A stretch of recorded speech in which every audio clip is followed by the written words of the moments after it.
유혹의 뿌리와 무너진 선택이라는 제하에서 오늘 말씀을 우리 함께 나누도록 하겠습니다. 여호사밧이 아주 대대적인 그런 승리를 얻었던 것은 전적으로 하나님이 그 전쟁에 개입해 주셔서 연합군을 스스로 무너뜨리게 하나님이 역사해 주셔서 그들이 그냥 그 현장에서 전리품만 3일 동안이나 챙기게 만들어 주셨잖아요.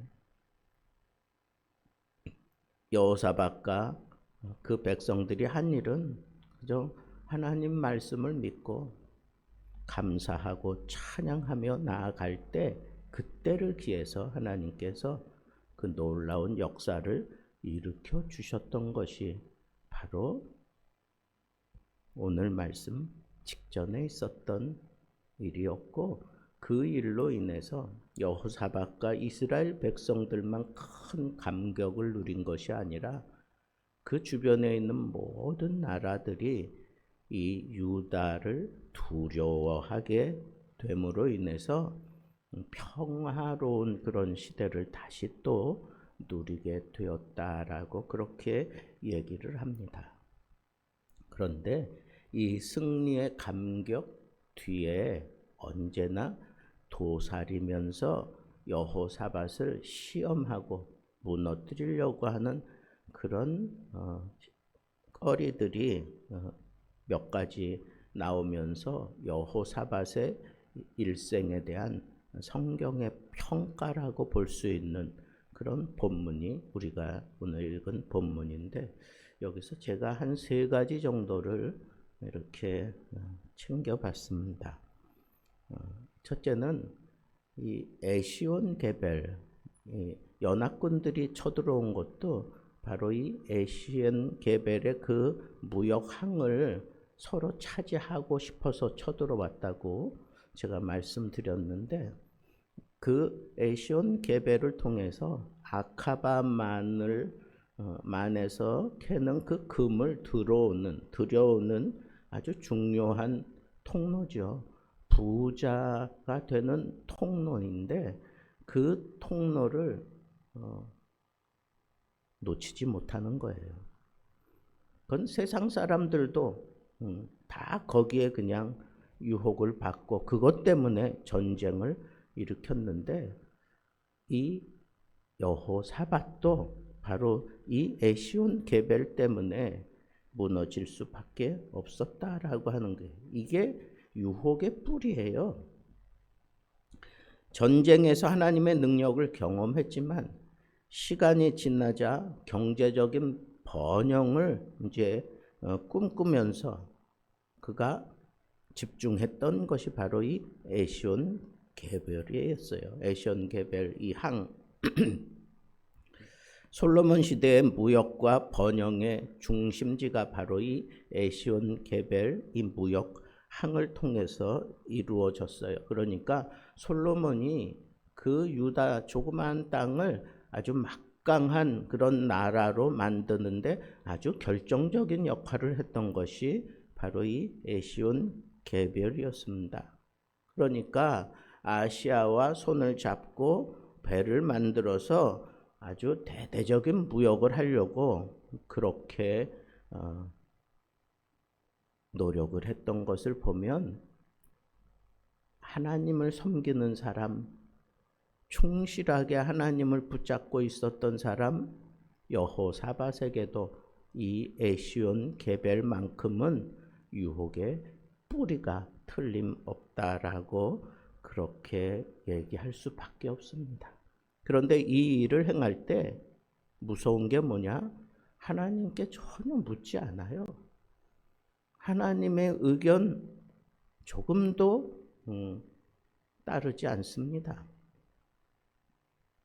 평상시 그의 믿음 생활이라면 이런데 아주 깊이 그렇게 매달리지 않을 텐데, 하나님께 묻지도 않고 독단적으로 그렇게 행동을 하면서 아주 그의 눈을 흐려버리게 만들고 그의 결정을 아주 심각한 잘못된 결정을 하게 만들어요. 그래서 이 아하시아, 아주 악한 왕이라 그러잖아요. 아하시아 왕과 더불어서 이 굉장한 물질의 부흥을 꿈꾸는 그런 어리석은 그런 모습을 나타내고 있습니다. 이것을 지금 오늘 본문은 그에게서 아쉬운 점으로 꼽으면서 심각한 우리들의 문제로 부각시켜 놓았다고 볼 수 있습니다. 돈을 벌기 위해서 세상과 타협하는, 하나님의 의견은 묻지 않고 세상의 방법을 그대로 받아들이고 그렇게 어떤 경제적인 부흥을 꿈꾸려고 했던 거예요. 우리 생활 속에서도 에시온 게벨과 같은 유혹의 장소가 얼마든지 있다고 하는 겁니다. 처음에는 신앙적으로 살지만 시간이 지날수록 돈과 현실적인 방법을 찾는 것이 그게 지혜로운 그런 인간의 모습이라고 그렇게 세상은 추켜 세웁니다.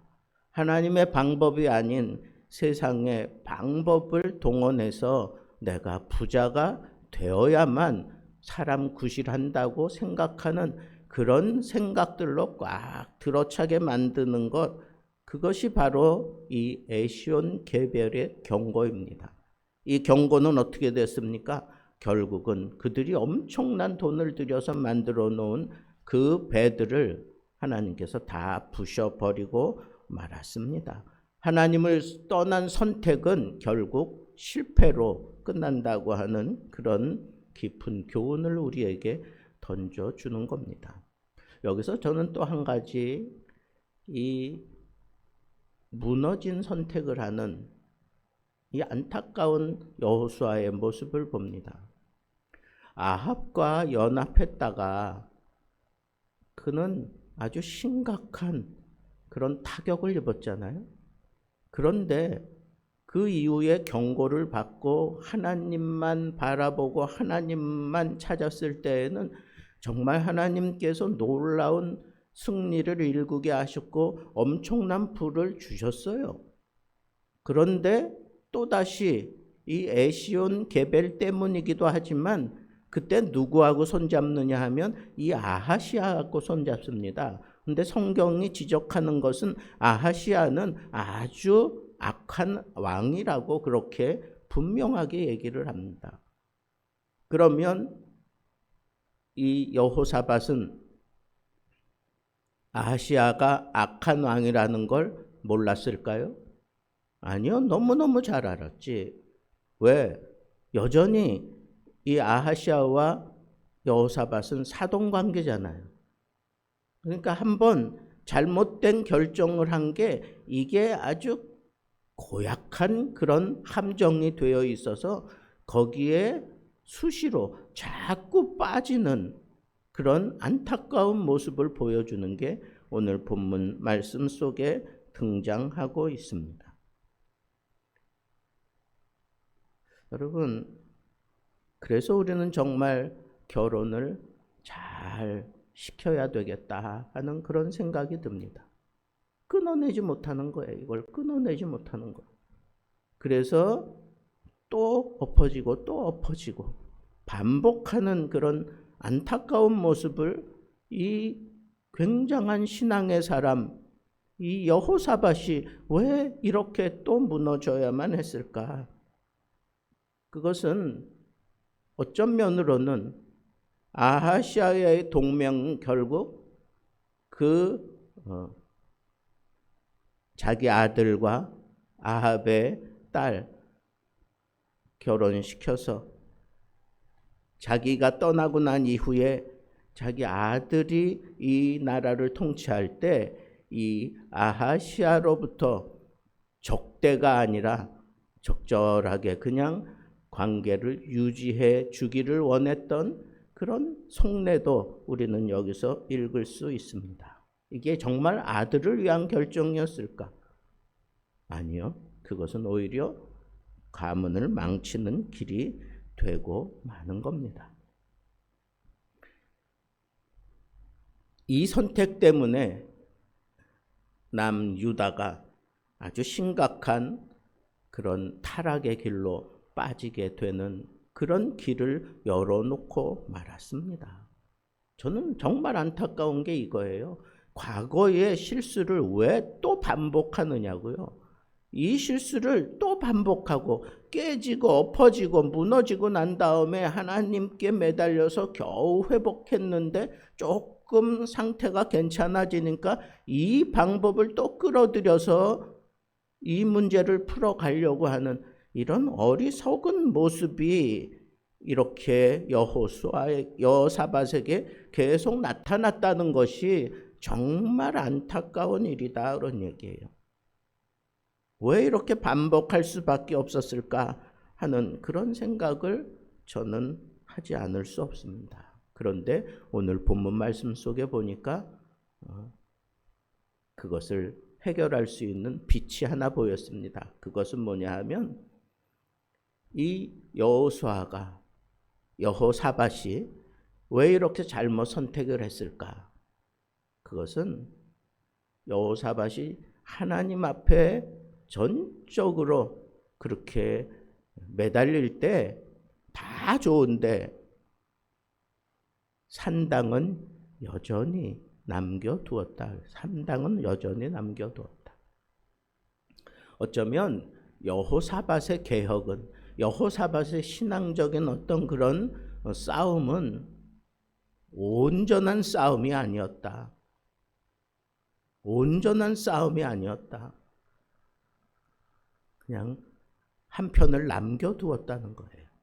하나님 앞에 헌신하고 하나님 앞에 매달릴 때 정말 귀감이 될 만한 그런 모습으로 매달리고 그걸 선택하고 그것을 이루어냈던 왕이 틀림없습니다. 그런데도 불구하고 왜 자꾸 똑같은 실수를 반복하며 넘어질까? 저는 오늘 본문 말씀, 이 여호사밧을 평가하는 이 말씀 속에서 이 말씀이 지워지지 않는 거예요. 산당은 여전히 남겨두었다는 거. 산당은 여전히 남겨두었다. 유다 왕들 가운데 선한 왕, 그것 다윗의 길로 행하는 그 왕, 약속을 붙들고 그 다음에 철저하게 영적인 개혁을 일으키며 하나님만 붙들고 그렇게 나아가는 왕들은 다 선한 왕인데 그들의 업적, 그 땅의 우상을 다 제거하는 거였습니다. 그런데 더 심각한 문제인 이 산당을 제거하느냐 안 하느냐, 이거에 대해서 그 평가가 또 달라지는 것을 볼 수 있습니다. 여호사밧이 이렇게 자꾸 여호사밧으로 인해서 승리도 했지만 이런 실패를 경험하는 그런 안타까운 그런 사이클이 이렇게 어쩌면 이렇게 계속 반복되는가? 그것은 하나님을 섬길 때 온전히 섬겨야 된다는 거예요. 예수님께서도 그랬잖아요. 주 너희 하나님을 섬길 때 내 마음을 다하고 내 지혜를 다하고 내 성품을 다하고 내 목숨을 다하기까지 다 한다는 거예요. 다 한다는 거. 완전한 그런 믿음. 하나님 앞에 우리가 믿음 생활할 때 완전한 믿음을 그걸 목적으로 삼고 그렇게 풀어가야지 한쪽 이렇게 남겨두어서는 안 된다는 겁니다. 그것이 언제나 빌미가 되어서 발목을 붙잡고 넘어뜨리는 결과를 가져올 수밖에 없다고 하는 거예요. 여러분, 저는 이 세 가지가 가만 살펴보면 연쇄 반응을 일으키고 있는 것을 볼 수가 있어요. 여러분, 하나님 앞에서 우리가 정말로 떨쳐내지 못하는 그런 안타까운 문제는 이런 하나님을 절대 신뢰하는 것이 아니라 세상을 위해서 한쪽 문을 열어놓은 것, 이것 때문에 그래요. 이것 때문에. 그래서 저는 자연스럽게 예수님의 경고를 또 떠올립니다. 너희가 밭을 갈 때에 뒤를 돌아보지 말아라, 이거예요. 하나님을 향하여 한다고 하면서 뒤를 돌아보면서 세상 것을 여전히 보지 말라는 거예요. 마치 소금 기둥이 되어버린 롯의 아내같이 떠나라 그랬으면 그냥 앞만 보고 가야 되는데 무슨 미련이 있는지 그걸 또 쳐다보다가 그 자리에서 소금 기둥이 되고 마느냐 하는 거예요. 여러분, 우리가 믿는 하나님은 절대 하나님이에요. 그러면 그분이 우리에게 요구하는 믿음도 절대 믿음이라고 하는 이 사실을 우리는 놓치지 말아야 합니다. 그렇습니다. 이왕 하나님 앞에 믿음 생활할 바에야 절대 믿음을 보여주겠다고 하는 이런 자세를 가지고 우리가 하나님 앞에 결정하고 시행한다면 연쇄 반응을 일으키게 만드는 이런 모든 문제들은 아예 없는 겁니다. 그냥 하나님이 정하신 대로, 하나님이 이끄시는 대로, 하나님이 예언해 주신 대로, 예비해 두신 대로 우리는 하나님의 길을 걷고야 말 것입니다. 우리들 삶 속에서 한번 이 세 가지 한번 조용히 생각해 보면서 기도 제목을 삼았으면 좋겠습니다. 세상의 부, 이것은 언제나 우리를 넘어뜨리는 유혹의 뿌리입니다. 그리고 우리가 한번 잘못하고 또 하나님이 안타깝게 생각하면서 구원해 주고 그랬으면 철두철미하게 그걸 끊어내야 됩니다. 철두철미하게. 그런데 그 반복하는 그 실수, 그 원인도 찾아보면 결국은 하나님 앞에 절대 신앙을 보여주지 못했기 때문이라고 하는 이 사실을 생각하면서 오늘 우리도 끝까지 하나님 앞에 절대 믿음을 가지고 정말 믿음의 선한 싸움을 다 싸우며 믿음의 큰 업적과 영광을 누리며 살게 되기를 우리 주님의 이름으로 축복합니다.